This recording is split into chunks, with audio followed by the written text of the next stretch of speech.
College English Test, Band 6, Part 2, Listening Comprehension. Section A, Directions.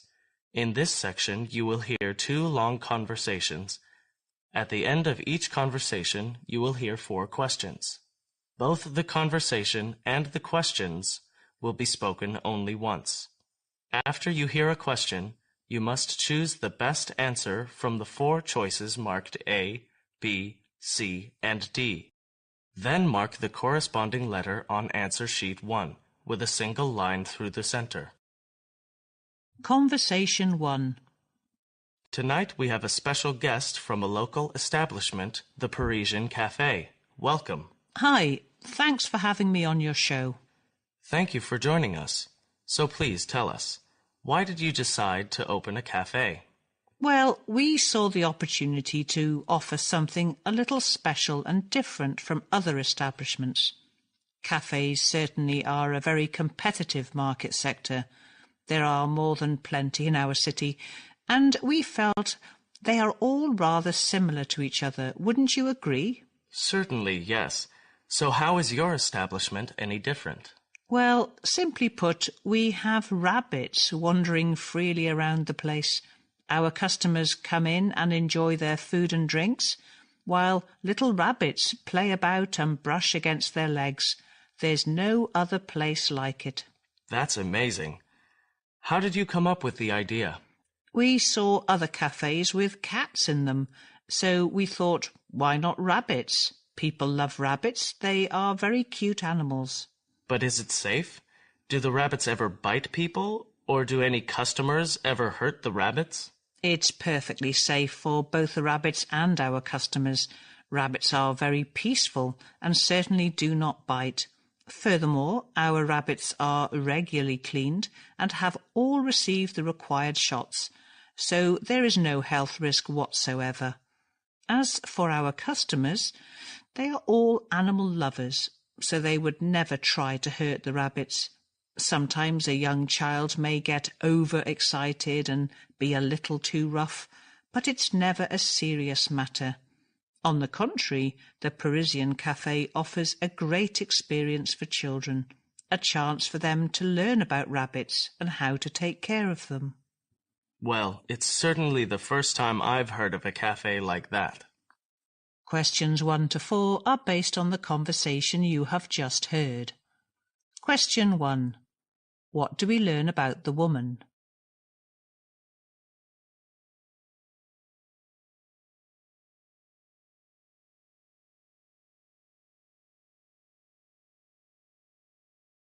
Question 2. What does the woman say about cafes in her city?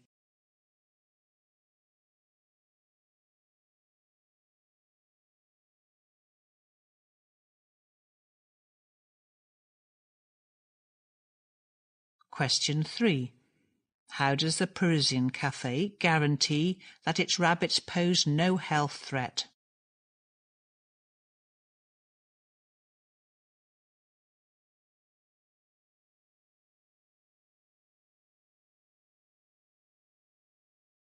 Question 4. What does the woman say about their customers?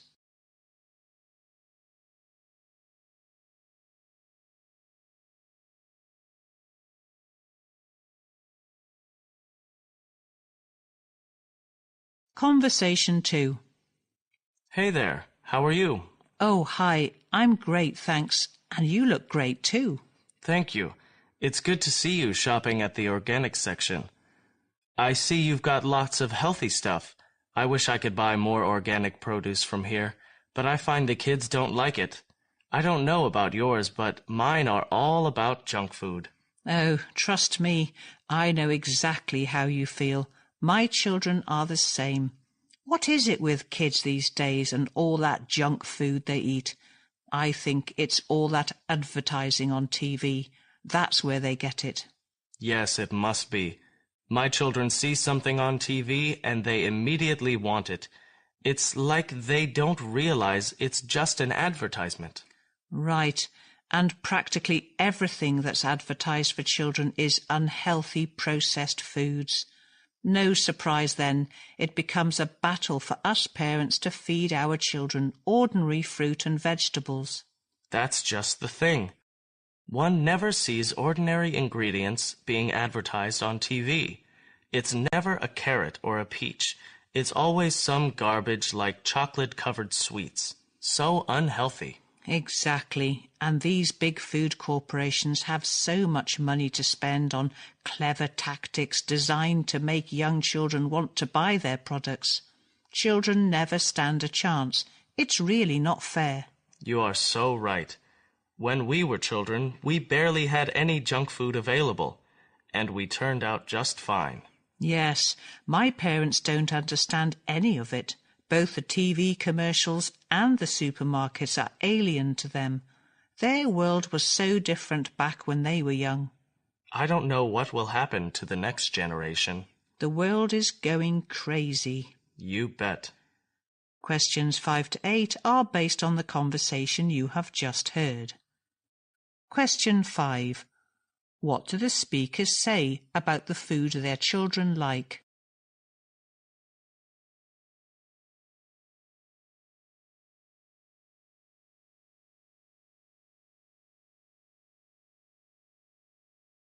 Question 6. According to the speakers, what affects children's choice of food most?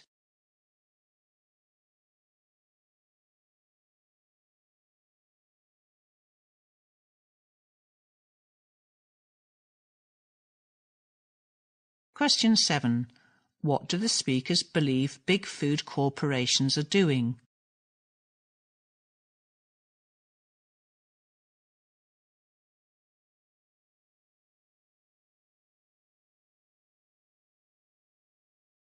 Question 8. What do we know about the speakers when they were children?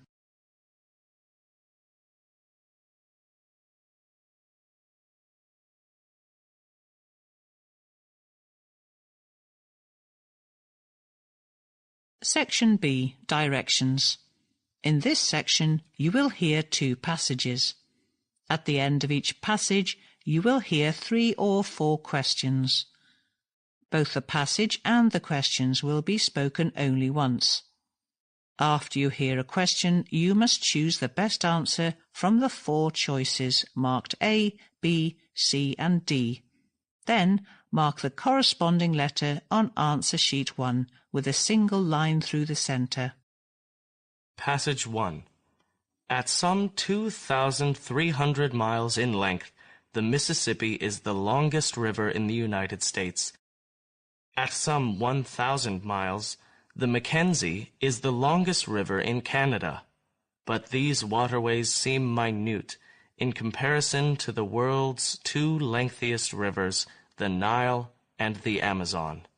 The Nile, which begins in Central Africa and flows over 4,100 miles north into the Mediterranean, hosted one of the world's great ancient civilizations along its shores.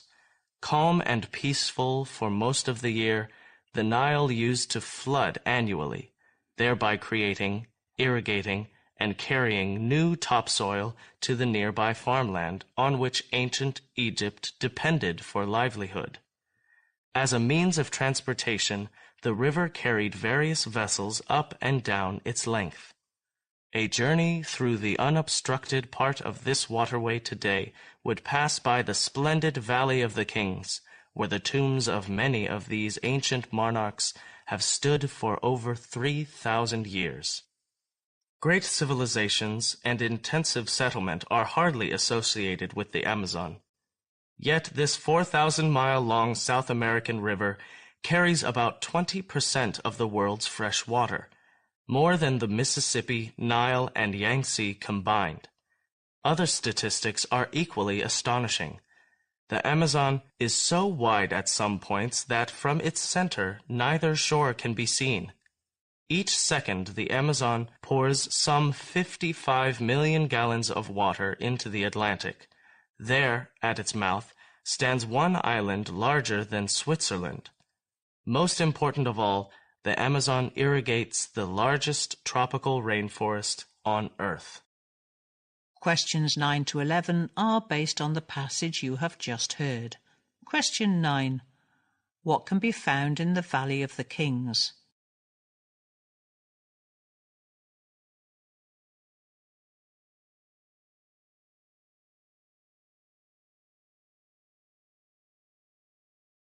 Question 10. In what way is the Amazon different from other big rivers?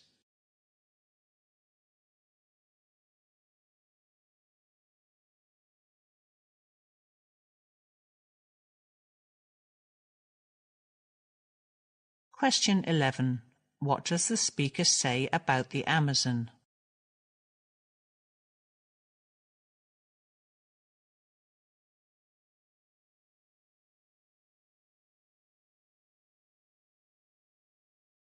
Passage 2.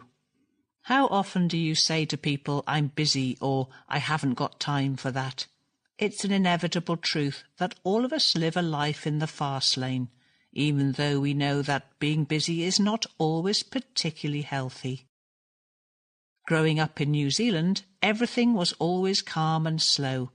People enjoyed the tranquility of a slower pace of life. But after I moved to Tokyo and lived there for a number of years, I got used to having a pile of to-do lists, and my calendar always looked like a mess, with loads of things to do written across it. I found myself filling my time up with endless work meetings and social events, rushing along as busy as a bee. Then, one day, I came across a book called In Praise of Slowness, and realized that being busy is not only detrimental, but also has the danger of turning life into an endless race.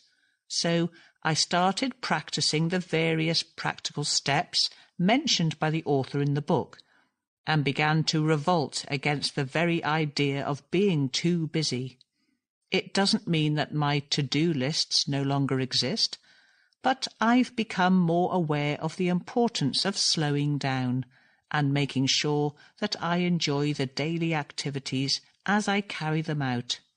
From now on, when someone asks you how your life is, try responding with words like exciting and fun instead of the cultural norm that says busy. See if you experience the tranquility that follows. Questions 12 to 15 are based on the passage you have just heard. Question 12. What does the speaker think is an inevitable truth?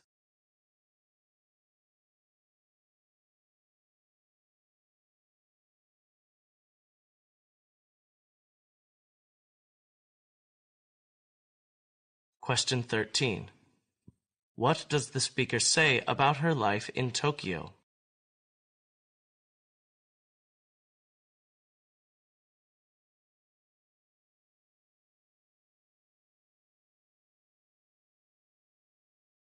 Question 14.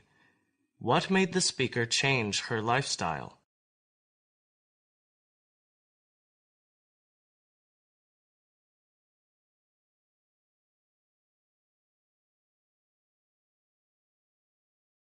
Question 15.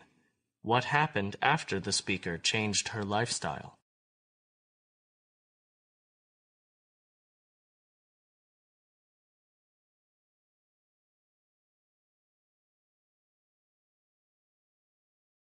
Section C. Directions. In this section, you will hear 3 recordings of lectures or talks, followed by 3 or 4 questions. The recordings will be played only once. After you hear a question, you must choose the best answer from the 4 choices, marked A, B, C and D. Then, mark the corresponding letter on answer sheet 1 with a single line through the centre. Recording 1. Governments, private groups, and individuals spend billions of dollars a year trying to root out non-native organisms that are considered dangerous to ecosystems and to prevent the introduction of new intruders. But a number of scientists question the assumption that the presence of alien species can never be acceptable in a natural ecosystem. They say that portraying introduced species as inherently bad is an unscientific approach. Distinctions between exotic and native species are artificial, said Dr. Michael Rosenzweig, a professor of evolutionary biology at the University of Arizona, because they depend on picking a date and calling the plants and animals that show up after that date exotic. Ecosystems free of species defined as exotic are, by default, considered the most natural. You can't roll back the clock and remove all exotics or fix habitats, Dr. Rosenzweig said. Both native and exotic species can become invasive, and so they all have to be monitored and controlled when they begin to get out of hand.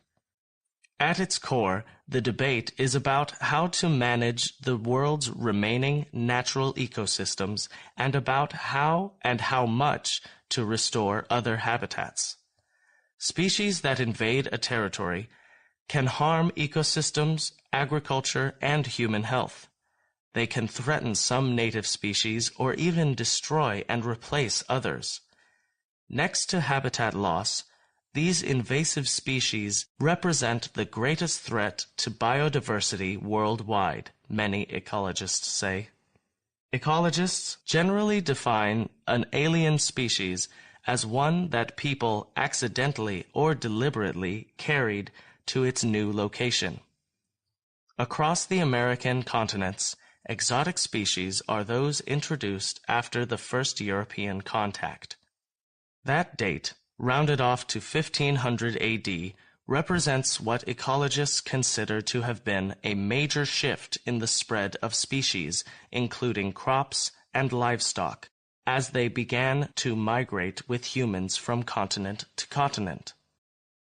Only a small percentage of alien species cause problems in their new habitats, said Don Smith, professor of ecology and evolutionary biology at the University of Tennessee. Of the 7,000 alien species in the United States, out of a total of 150,000 species, only about 10% are invasive, he pointed out. The other 90% have fit into their environments and are considered naturalized. Yet appearances can deceive, ecologists caution, and many of these exotics may be considered acceptable only because no one has documented their harmful effects. What is more, non-native species can appear harmless for decades, then turn invasive. Questions 16 to 18 are based on the recording you have just heard. Question 16. What assumption about introduced species is challenged by a number of scientists?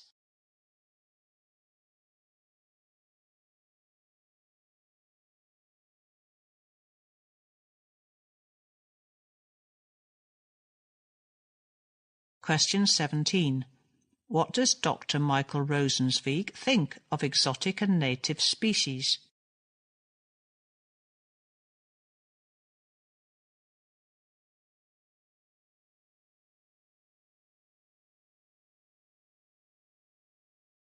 Question 18.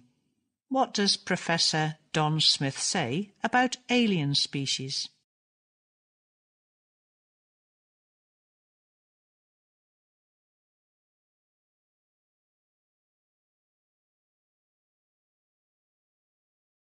Recording 2. Good morning, ladies and gentlemen, and welcome to the third in our series of business seminars in the programme Doing Business Abroad. Today, we are going to look at intercultural awareness, that is, the fact that not everyone is British, not everyone speaks English, and not everyone does business in a British way. And why should they? If overseas business people are selling to us, then they will make every effort to speak English and to respect our traditions and methods. It is only polite for us to do the same when we visit them. It is not only polite, it is essential if we want to sell British products overseas. First, a short quiz. Let's see how interculturally aware you are. Question 1. Where must you not drink alcohol on the 1st and 7th of every month? Question 2. Where should you never admire your host's possessions? Question 3. How should you attract the waiter during a business lunch in Bangkok? And question 4. Where should you try to make all your appointments either before 2 or after 5:30 p.m.? OK, everyone had a chance to make some notes? Right, here are the answers. Although I am sure that the information could equally well apply to countries other than those I have chosen. So, number 1. You must not drink alcohol on the 1st and 7th of the month in India. In international hotels, you may find it served, but if you are having a meal with an Indian colleague, remember to avoid asking for a beer if your arrival coincides with one of those dates. 2. In Arab countries, the politeness and generosity of the people is without parallel. If you admire your colleague's beautiful golden bowls, you may well find yourself being presented with them as a present. This is not a cheap way to do your shopping, however, as your host will, quite correctly, expect you to respond by presenting him with a gift of equal worth and beauty. In Thailand, clicking the fingers, clapping your hands, or just shouting, "Waiter," will embarrass your hosts, fellow diners, the waiter himself, and, most of all, you. Place your palm downward and make an inconspicuous waving gesture, which will produce instant and satisfying results. And finally, in Spain, some businesses maintain the pattern of working until about 2 o'clock, and then returning to the office from 5:30 to 8, 9 or 10 in the evening.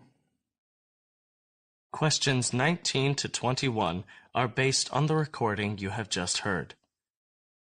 Question 19. What should you do when doing business with foreigners?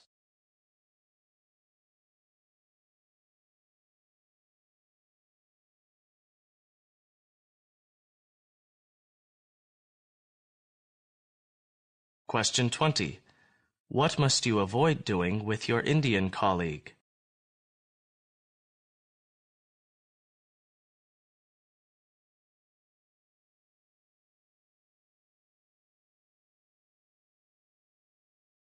Question 21. What do we learn about some Spanish business people?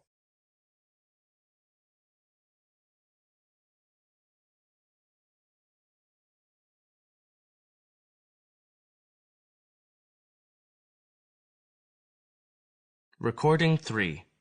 Shortly after he took over the Reader's Digest Association in 1984, George Gruen unlocked the company's boardroom and announced that the room was now open to the employees. It was a symbolic act, indicating that under Gruen's leadership, Reader's Digest was going to be different. True to his word, Gruen has shaken up the culture here. To get an idea of the culture we're talking about, consider the boardroom Gruen opened up. It has artworks that any museum in the world would want to collect.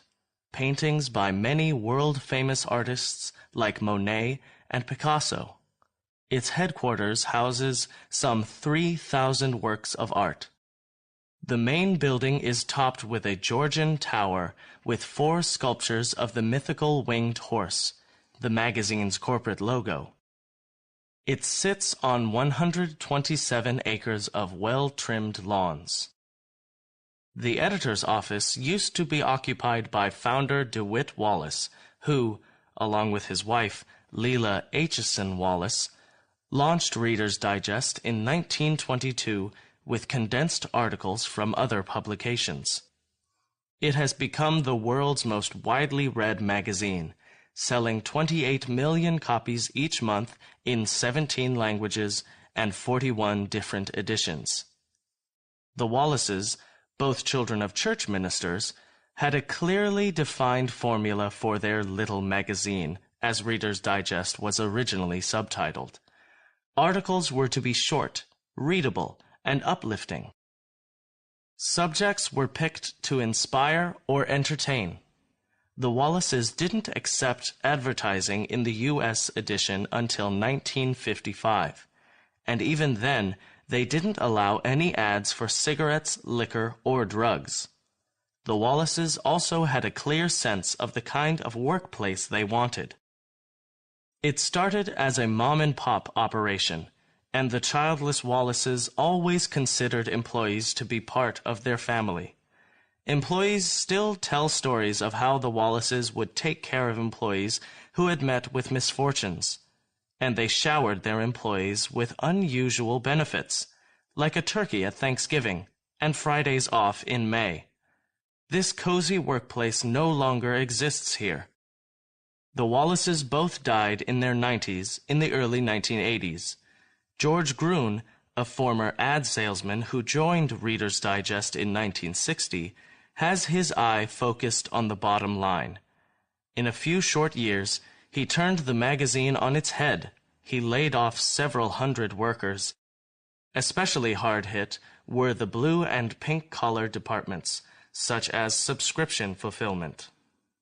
Questions 22 to 25 are based on the recording you have just heard. Question 22. What did George Gruen do in 1984?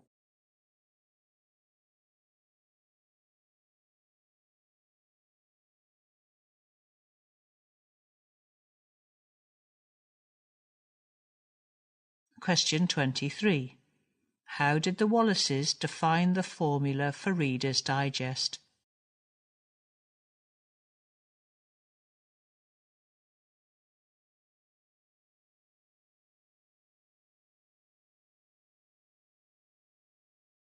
Question 24.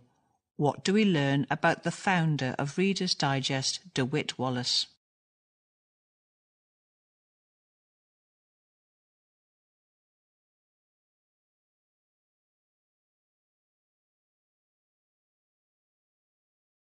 Question 25. What change took place in Reader's Digest after the Wallaces' death?